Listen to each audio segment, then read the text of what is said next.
Coming up on RMU Live, the stock market saw an upstick and President Trump set a pause on his reciprocal tariff. Pirates fans are confused and furious after renovations outside Paintsy Park left their commemorative bricks in a landfill. And scientists say that they have resurrected the dire wolf after 12,000 years of extinction. Next up on RMU Live.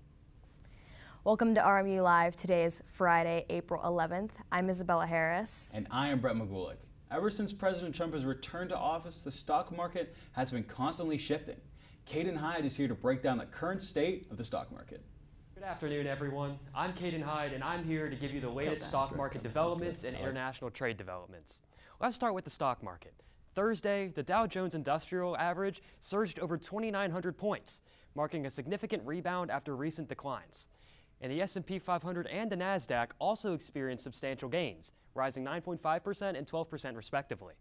This rally comes in response to President Trump's announcement of a 90-day pause on implementing new tariffs for most countries, a move that has provided temporary relief to investors concerned about escalating trade tensions. However, the situation with China remains murky. While the tariff pause applies to many nations, the United States has increased tariffs on Chinese imports to 125%, citing ongoing trade imbalances and other concerns. In retaliation, China has imposed an 84% tariff on U.S. goods, further intensifying the trade conflict between the world's two largest economies. In a related development, China has launched a social media campaign featuring AI-generated videos that mock U.S. workers and criticize American tariff policies. These videos have gone viral, adding a new dimension to the ongoing trade dispute. Meanwhile, other countries are responding to the shifting trade landscape. Canadian Prime Minister Mark Carney has expressed a desire to negotiate a new economic and security relationship with the United States, following Canada's exclusion from the recent tariff pause. Similarly, the European Union has paused its countermeasures and expressed willingness to negotiate in light of the U.S. tariff reprieve. These developments highlight the complex and rapidly evolving nature of international trade relations and their profound impact on global markets. We'll continue to monitor the situation and provide updates as they unfold. Thank you for tuning in. I'm Caden Hyde, and this has been your Market and Trade Update. Sending it back. Thanks, Caden. We will be on the lookout for any further updates as they unfold. Now, onto what these pauses mean. Federal judges in New York and Texas issued orders on Wednesday to temporarily stop the deportation of Venezuelan plaintiffs. In a lawsuit challenging the Trump administration use of Alien Enemies Act. The order will expire on April 23rd, and the judge will consider a possible extension following a hearing on Friday. This issue was brought upon and ordered by the New York judge Alvin Hallenstein, appointed by Bill Clinton. A student at the University of Pittsburgh, as well as two recent graduates, have had their visas revoked and their education terminated by the government. This action is a part of the Trump administration's border immigration and deportation strategy. College leaders say the government has been terminating students' legal residency status quietly and with little notice. The Trump administration has targeted students who have been involved in speech favoring Palestinian activism. Still, other schools have reported that students' visas are being dropped with no known connections to protest. No reasons are shared as for why visas for the students from Pitt were revoked. The federal government has revoked the visas of 2 current students and 5 recent graduates of Carnegie Mellon University. The provost and dean of students sent a letter out explaining how they were just made aware of the revocation and have stated why either. Carnegie Mellon has reached out to the students by impacting and has offered support, including legal resources. These actions come upon the Trump administration's of immigration and deportation strategies. A former senior USDS employee sat down with reporter Sunlan Sarfati to discuss her concerns and questions regarding DOJ's authority. Let's take a look. I didn't get the sense that DOJ really understood the rules or wanted to play by the rules. With the stroke of a pen, this is an order creating and implementing the Department of Governmental Efficiency, known as DOJ. Okay, that's a big one. Maurice Vinton became a part of DOJ. We went in kind of excited to understand who we'd be working with, and it became very clear there was 2 separate teams. Vinton, a 4-year employee with the U.S. Digital Service, witnessed how the little-known government agency, which under prior administrations was aimed at using tech for efficiency, was renamed Doge by President Trump in one of his first acts in office. This is the chainsaw for bureaucracy. Taken over by Elon Musk in his quest to slash the federal government. So we very much felt just like a convenient container for Doge. They could have access to the White House through our office space. You could have access to email accounts, things like admin, and the ability to hire people. Vinton sat down with CNN for her first network TV interview, detailing for the first time what she calls a highly secretive operation she watched over the course of the 2 months she was technically a Doge employee, as it infiltrated various agencies. Doge is just constantly changing their tactics to achieve their objectives. So sometimes that is hiring people directly into an agency and having that individual report into the secretary. In other places, it is having, people that have multiple badges and can go around and kind of connect a bunch of different agencies and what they're trying to achieve. Vinton says the waves of new staff with ties to Musk and his companies have limited knowledge of how federal agencies work, and what she calls a careless disregard for wanting to learn. As one of the architects of Direct File, a platform for filing taxes online, she said she came to government to use her technology expertise to make life easier for Americans. What I see Doge is doing is they're actually breaking a lot of that down. They're actually breaking those things apart. That left her feeling rudderless, with no clear sense of the mission or who was actually in charge, as she never saw Musk or even heard from him. Who is really in charge of Doge? Just like everyone else, I don't actually know. So is Doge an agency? Doge seems to be more of an idea than a belief system than an agency itself. A belief system that Vinton warns there may be no coming back from. I want Americans to try to understand that it is a wrecking ball and that it's not a scalpel, and it is going to dramatically decrease government's capacity to deliver services and benefits in the next few years. And a lot of these questions about Musk and Doge's authority that she talks about are being questioned in court, the subject of ongoing litigation. Vinton left voluntarily in mid-March because her second 2-year term was coming to an end.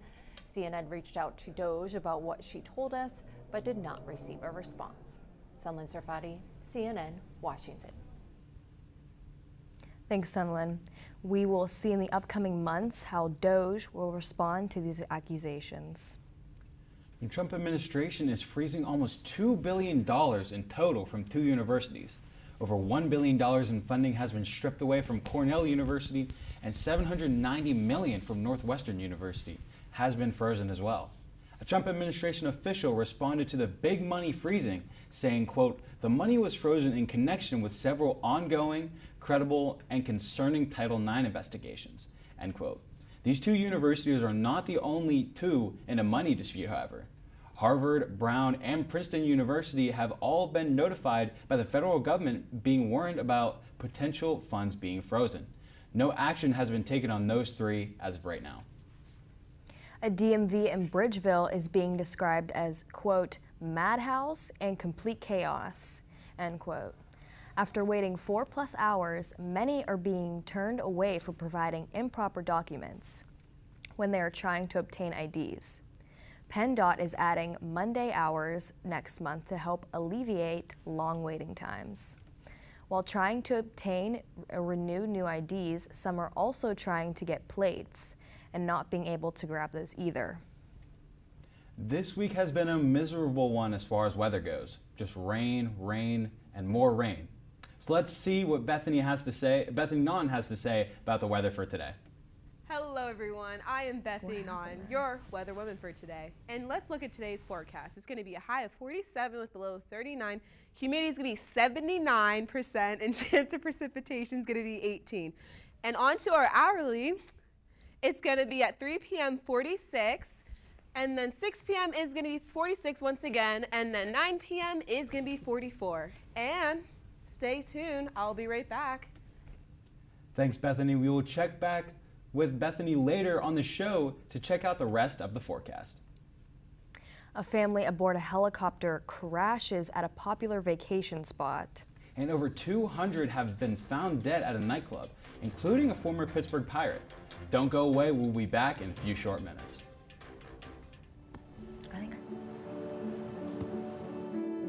I don't remember how it started. Go to that. Our back and forth. It always came back. Dad! You probably don't remember what you told me, That was perfect. but I heard every word.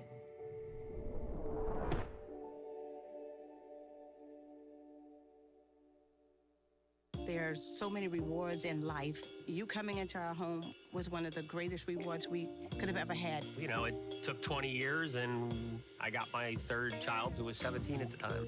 It's so cool to watch the adult that you've become, and you really have done as much for us as you think we've done for you.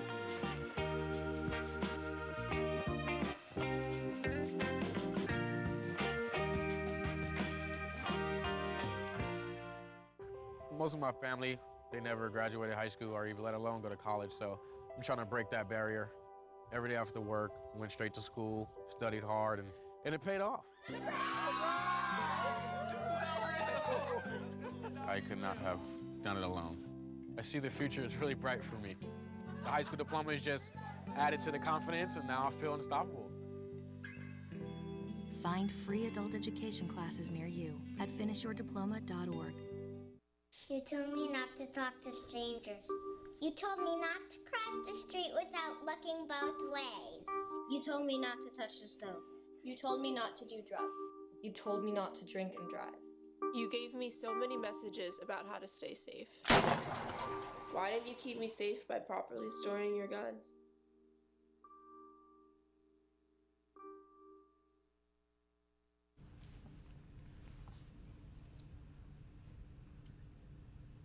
Welcome back to RMU Live.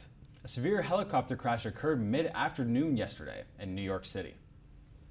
A family on vacation in New York City turned tragedy after a helicopter carrying them during a tour excursion crashed off the Jersey shoreline, killing them and the pilot. New York Mayor Eric Adams said during a press conference Thursday that the family had been visiting from Spain. Secretary of Transportation Patrick Duffy stated that he is looking into the incident. As of this time, it is unclear for the exact cause of the crash. Pennsylvania State Police have identified a man shot and killed by police after leading them on a chase in a stolen car on the Pennsylvania Turnpike. 30-year-old Dante Leach got into an Ohio State Highway Patrol cruiser on the Ohio Turnpike and took off to Pennsylvania last Friday. This past Wednesday, state troopers found Leach and chased him until the cruiser crashed and rolled onto its roof on I-76 near New Swickley Township. After an altercation with the police, Leach was shot and killed. The incident is under further investigation. A SWAT team was called to a home in Pittsburgh in the South Oakland neighborhood after shots were fired late Tuesday evening. A man is facing multiple charges after firing shots into a Bates Street home around 9:30 p.m. A woman had been found inside at the home and told the police officers that the man shooting was her ex, and he had refused to leave. SWAT had cleared the situation around early next morning. Braddock Council voted on Wednesday night that their police department will be disbanded in the next week and will become the latest force to join the Eastern Regional Mon Valley Police Department. The merger has been in consideration since last summer. Commissioners believe that the merger would better protect the borough and save taxpayers money in the long run. Braddock will be the fourth department to join the Eastern Regional Mon Valley Police Department.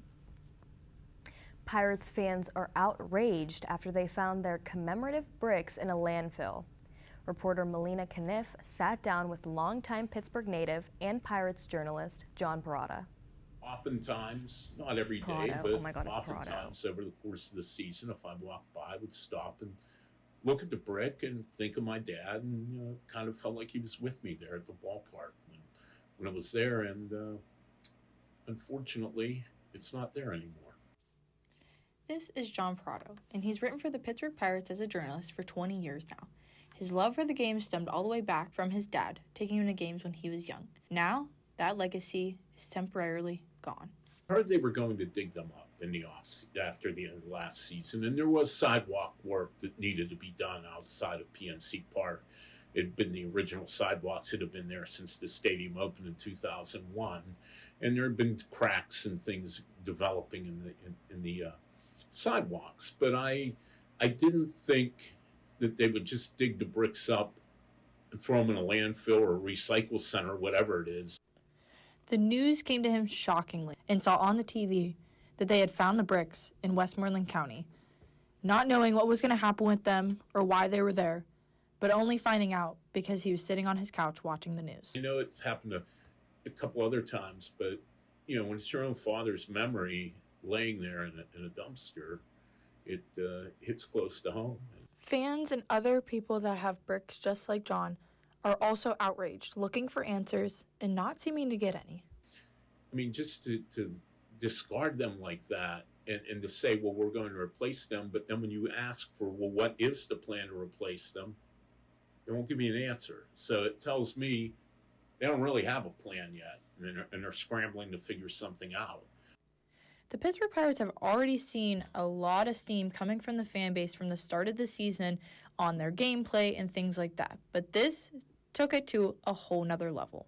This is different than the team just being bad. You're playing with people's emotions here, and I'll be very curious to see what kind of effect it has on attendance, because most of the people that had these bricks were hardcore, long-time Pirate fans, just not somebody who went to like one game a year or something.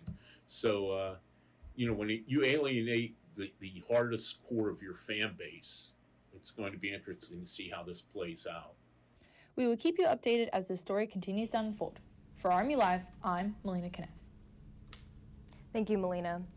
We will continue to keep updated on the future of the memorial bricks. Newsmax is being said to have defamed a Dominion voting system by, quote, falsely accusing the company of rigging the 2020 presidential election. A Delaware judge ruled this Wednesday, but it will lie in the jury to decide whether or not the news outlet intentionally smeared the company, and will ultimately have to pay millions if so. The jury trial is set to begin on April 28th. Back in September, Newsmax did agree to pay $40 million to settle a lawsuit between Smartmatic, which is another voting company.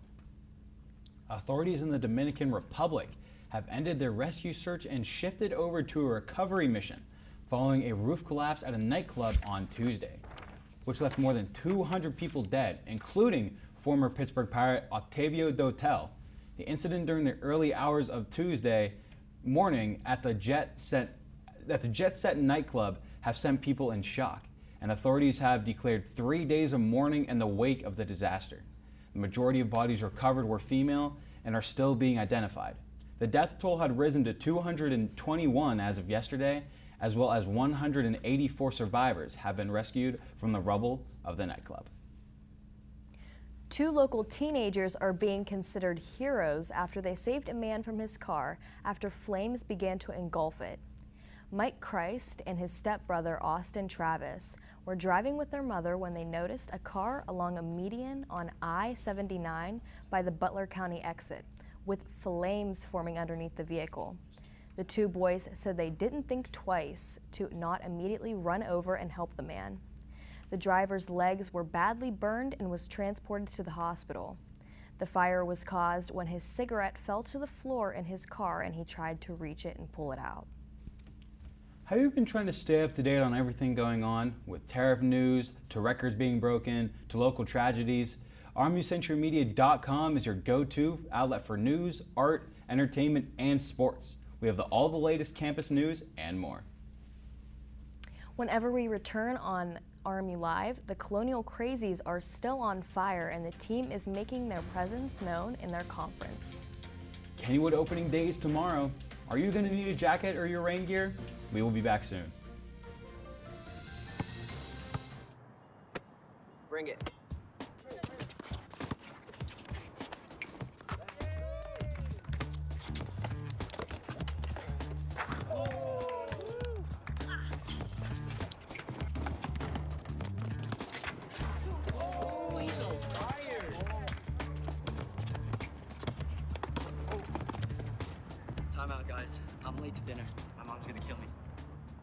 you guys later. Mom wants us home. Okay. Bye, guys. You guys need a ride? Sure. Yeah. All right, how about some one-on-one? I gotta go eat, man. Sorry, I'll see you later.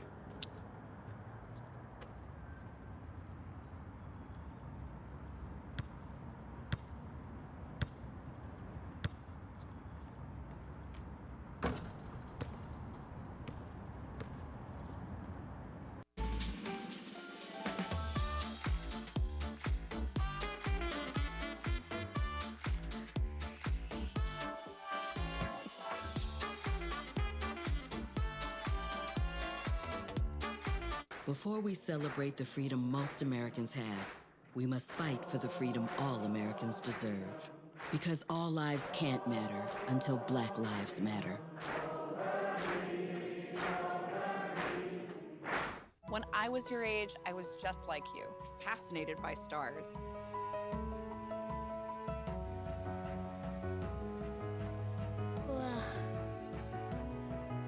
But now I get to search for life in the universe.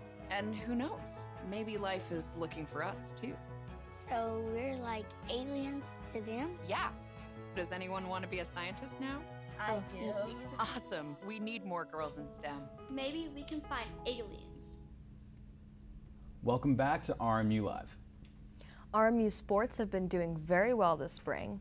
Many teams are on some winning streaks. We're going to send it over to Josh for more.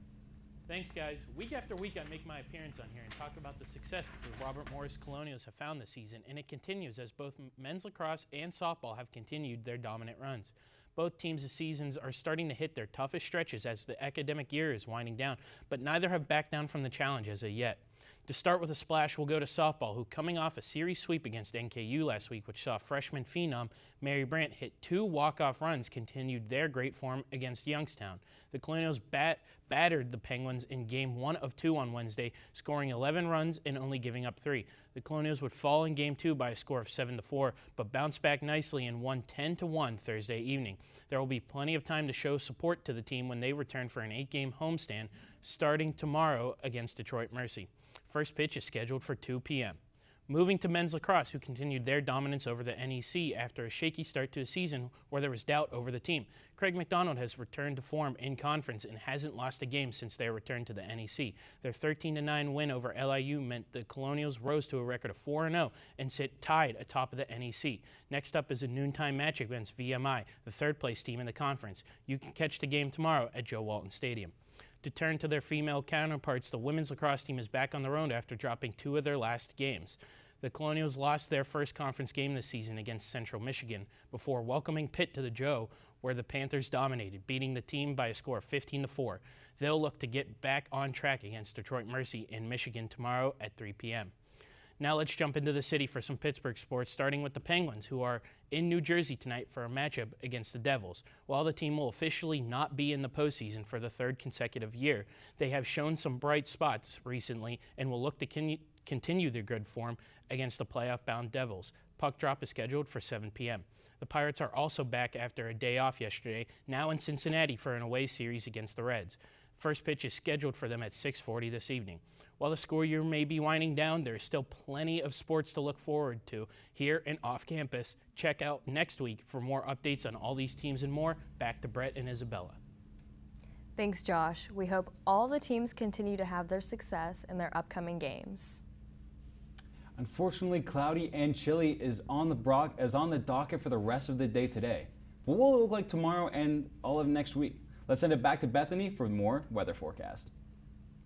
Whoa, I'm back, like I said. And let's look at tomorrow's forecast. It's going to be a high of 51 with a low of 36. Humidity is going to be 71%, and chance of precipitation is going to be 24. Achoo! Whew. Make sure you have your tissues because it's about to be allergy season. We don't want to forget those. And then on to our 5-day forecast.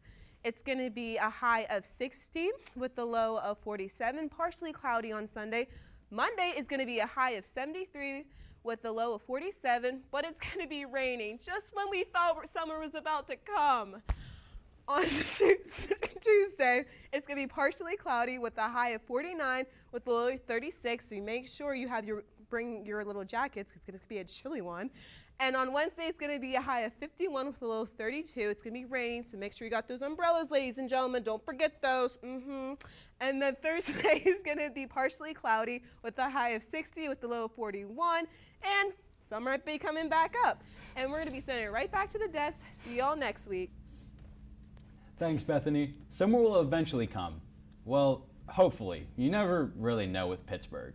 But it looks like we are going to be having to wait just a little bit longer. If you're enjoying the show, we have multiple others you'll want to check out as well. Starting out weekly on Mondays with RMU Focus, Sports Talk in the Berg on Wednesdays, Colonial Sports Center on Thursdays, and our show RMU Live on Fridays. The Penguins front office is mourning one of the losses of their own. And LeBron James is turning into a doll. Don't go too far, we'll be right back. When I first saw Turtle, my heart was full. Now I'm anything but lonely. We had this deep connection, this heart connection. He just wants to be close to you and part of your life. Every day with Turtle is a perfect day. When I'm holding her, it makes me feel calmer. I think everything he does shows how much he loves us. When we adopt a shelter pet, we discover they're a little bit of a lot of things. But they're all pure love. If I could go back and change it all, I would. I think I'm gonna miss you the most. I'm sorry. I'm so sorry. I'm so sorry. Or maybe it's just the little moments. If I could go back and change it all. If I could go back, I would. But I can't.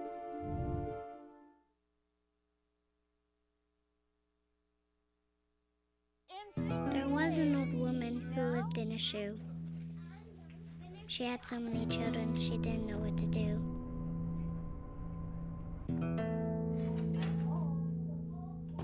She gave them some broth without any bread and kissed them all soundly and put them to bed. Hunger is a story we can end. End it at feedingamerica.org. Worried about your friend, but don't know how to reach out? You could say, how are you, or get a fake tattoo. You could ask with an app if it works for you. You could chat with them in VR, it's all good. If you think you should check in, yeah, you should. Whatever gets you talking. Reach out to a friend about their mental health. Whatever gets you talking. Learn how you can help at seizetheawkward.org. Welcome back to RMU Live. The Penguins and the entire NHL are mourning the loss of the icon.